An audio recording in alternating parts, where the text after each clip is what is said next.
Okay, so I'm in a Civ 5 game. This is, I think I am Babylon. I'm not really sure. But, so, um, I have this hexagonal grid on here, and then you can see I have all these little yield icons, is what they are called. So this tile will yield 3 food and 1 production. So, this is strategic view. That's what this button does. This button gives you options to how to show the map kind of thing. So this resource icons that shows you what all these big things are. So this is salt, that's wheat, all that kind of stuff. Shows you the big resources. Then we have yield icons. That's what I was just talking about with the hammers, the food, and the gold.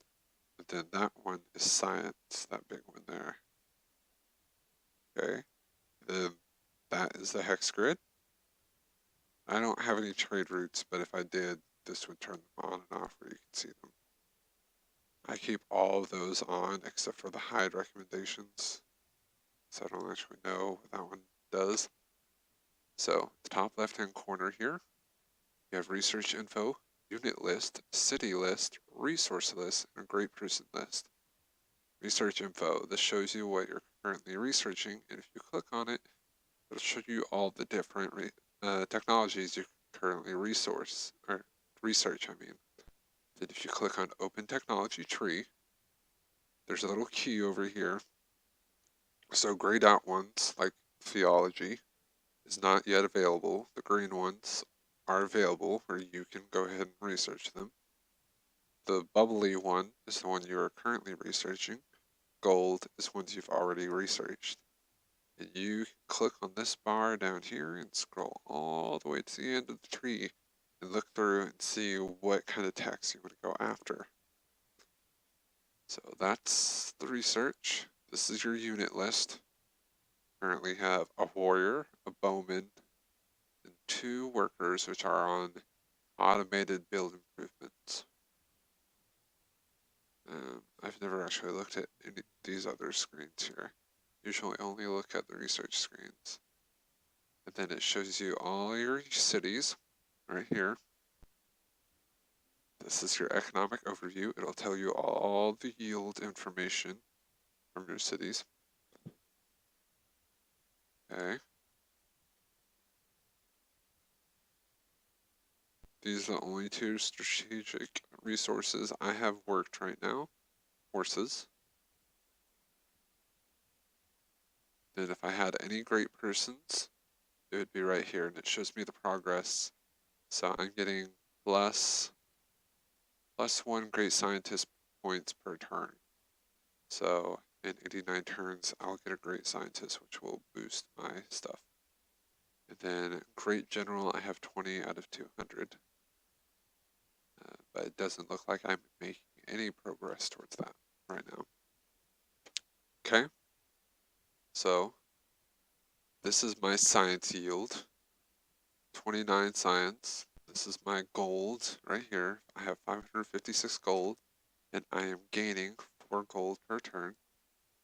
This is trade routes. I have 0 trade units currently doing any routes, but I have 2 routes available. That's my max amount of trade routes I can have. I have 4 happiness, 13 unhappiness, and 17 actual happiness, so there's a plus of 4. And then this right here is, I believe, yes, so this is, I have to have a total of like 760 concurrent or continuous happiness to get to a golden age, which will boost your production or your yields in pretty much every area. So every turn 4 is added to this number. So next turn it'll be 210. The turn after that, 214, etc. I am currently gaining 9 culture per turn at 44 out of 235. Once I hit 235, I may adopt a new policy. These are your social policies. This is the advanced view. This is the normal view. You see, click advanced right here. You can see all the different little things. So on this game, I am down Liberty, which is, if you read the description, it says it's good for, it usually says, I don't know why it's not right now, but it will tell you it's good for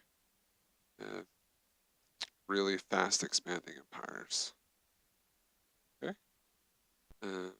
Then I have zero tourism. That's more of a late game thing. In order to have a tourism victory, you have to be generating more tourism. You have to be generating more tourism than everyone's culture production. So if I wanted to beat Syria, they currently have 393 culture, it looks like.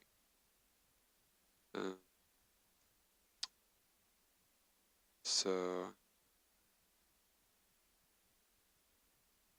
after I beat their amount of culture, I have taken them over in terms of tourism. You have to do that for every civilization.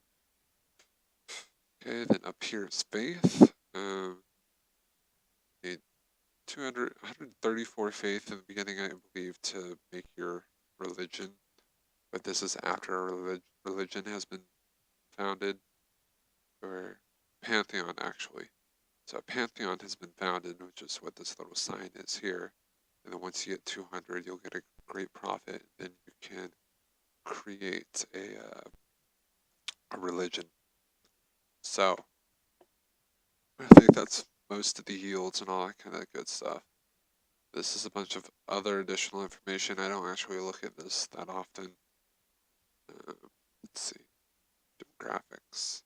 So this will tell you who's got the best population, crop yield, manufactured goods, GMP, land, soldiers, approval, illiteracy. Only useful information on here that I know of is soldiers. You can tell who has the biggest army.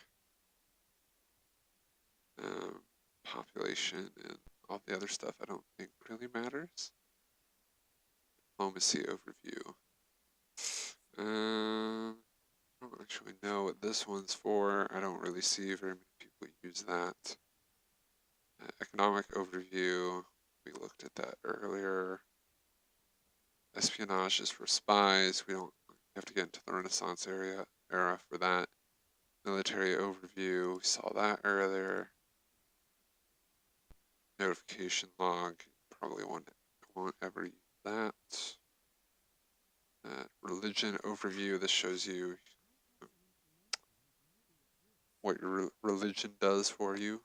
So mine gives me 2 science cities which are connected together. And then trade route, victory progress. So this is my total, this is my total technological progress. This is cultural victory, so you have a certain amount of influence over all of these civs. Diplomatic, you need to have 10 delegates in order to win as the world leader. And then World Congress. That doesn't start till later, but there'll be things you can do like embargoes and, embargo certain things like salt and marble and wheat so that people don't make money off it if you're trying to hurt a civilization without going to war with it.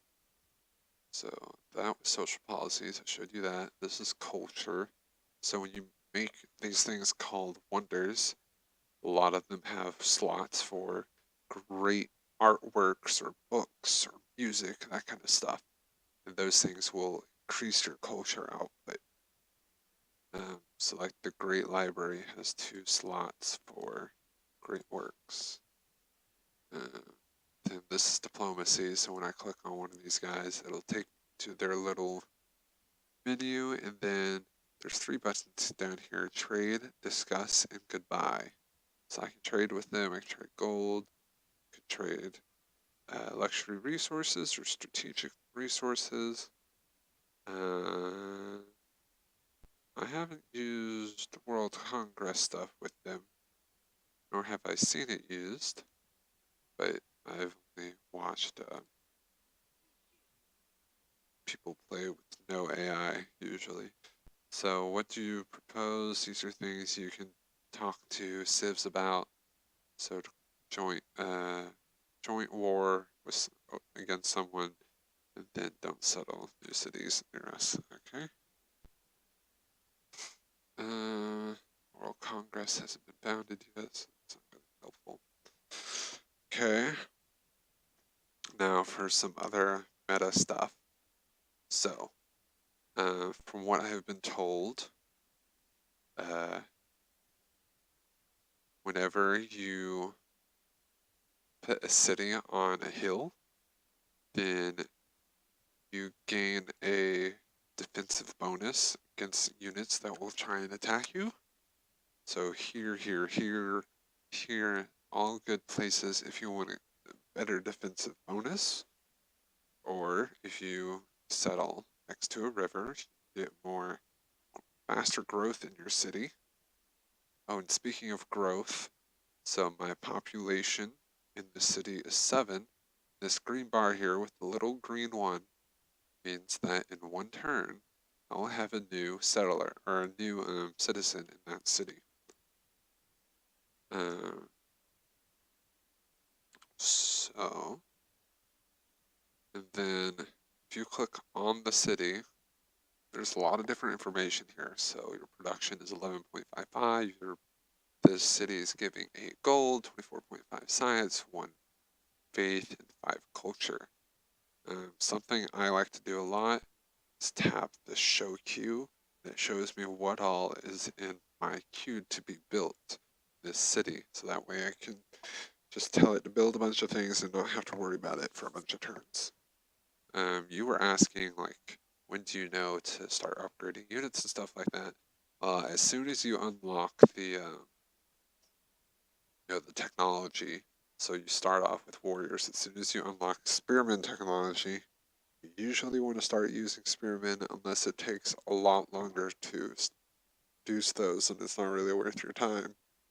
So if you can get a warrior in 3 turns, but a spearman takes 10 or 12 turns, then you're just better off building 3 or 4 warriors rather than 2 spearmen. Over here, you can see this great work of art slot here, this palace. And the great library is great work of writing slots. These are all the buildings I have made in my empire. So, it has a shrine, or not in my empire, in this city. So this city has a granary, a library, and it will tell you what each of these does for your empire. Almost every building usually has a cost of 1 gold for maintenance. But then they have something else they give you, so that's +2 gold or +2 food, etc. You can buy tiles by clicking on this buy a tile. It costs gold, but that tile will become part of your empire. So if there's something that's just out of reach of your city, but you can try buying the tile. You may not be able to because you can only one city can only reach so far, but it's something you can see at least. Over here, caravans are the trade routes. Although there are later you can get boats and do trade routes that way. I haven't done that myself, but I know that's one way of doing it. If you want to make nuclear submarines or boats in general later in the game, you have to be on the coast. So you'd want to build a harbor or something here eventually if you're going to be a Navy person. Scouts have longer seeing range, so those are good for scouting, of course. Citizen management up here, so if you look, you see all these green people. If you want to do this manually, you can, but so I've got all these empty tiles here are not being worked, so those yields are not being produced. I wanted to, I could click here, and now that one will always be worked. But I don't really want just that to be worked because you have to make a balance of food, production, money, if possible. That's why this one will always be worked because it produces 8 science, 2 gold, and 2 food. That's pretty damn good.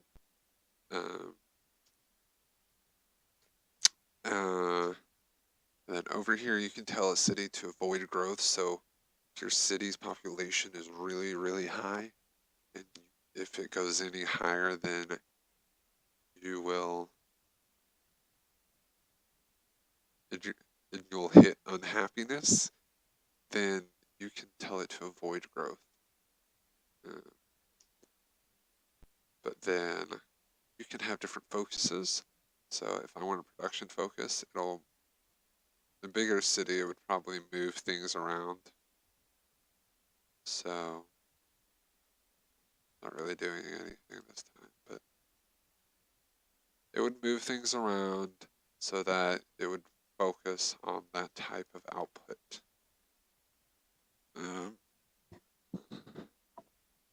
Or like I said, you can do it manually and just click all the ones you want to have. But of course, that's not the way you want to do it. You don't want to have those 3. You'll want that one because it gives you 1 gold, 1 production. This one gives you 3 food, but only 1 production.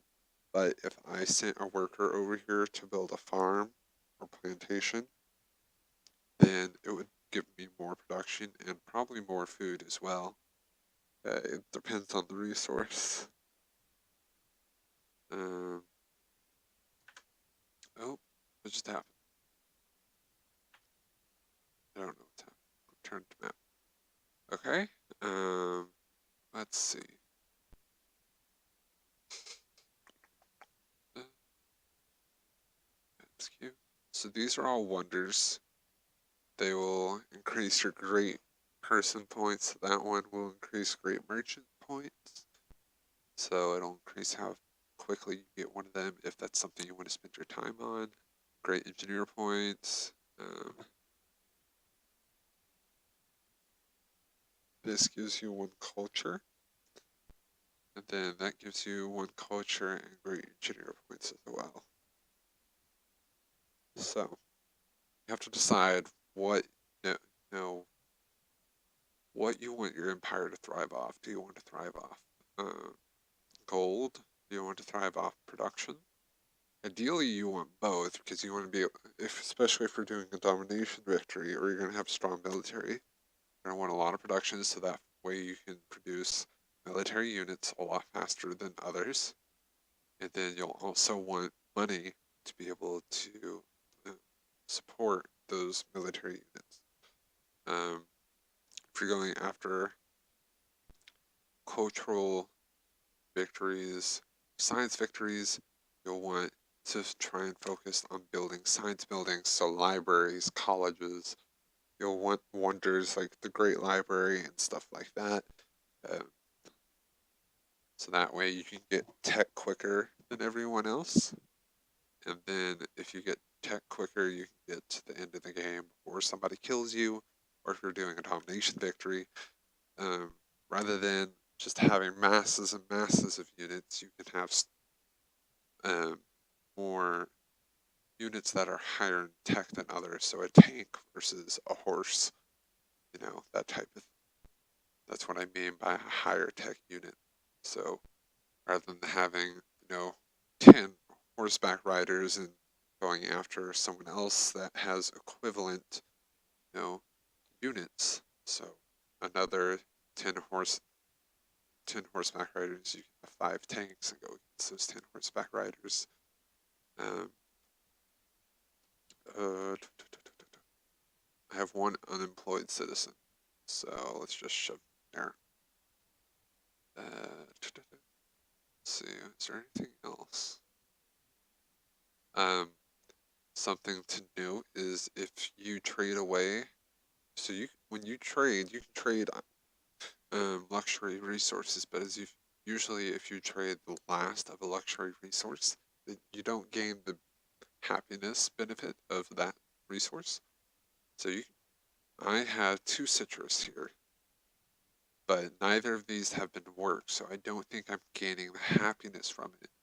But if I work, create a farm or a plantation on these tiles, then I'll have 2 oranges and I can trade 1 off. But you don't want to trade both, because then you won't be able to, you won't get the happiness benefit. Something to know, if you can see, on this city, everything else takes a lot longer to build. And you'll notice that it's because it only has like 2 production. You can improve that later, and you can build mines to try and improve your production, but it's usually the better option is just to find a city like this that has production. This still isn't great, but it's better than that, right? Just 2 production. Now, if you also notice, you can see that this tile right here, I believe, is Mount Fuji, either that or Kilimanjaro, and it's producing 3 faith, 2 gold, 3 culture. This Mount Fuji and Kilimanjaro and a lot of other stuff are considered natural wonders, and if you are lucky enough to grab one of them in your empire, then you get those super good benefits. There's tons of different resources that you can take control of. Stone, silver, sugar, wheat, horses, deer, sheep, buffalo. That's another map of iron, cotton, cattle. There's gems, silver, gold there, bananas. There's a whole lot of different stuff. Strategic resources are iron, uranium, coal, aluminum, stuff like that that's used for military or infrastructure type things. Stuff like salt and cattle and travels, that's all luxury resources that just make your people happy and give you money to sell it. So, this is most of what I can tell you.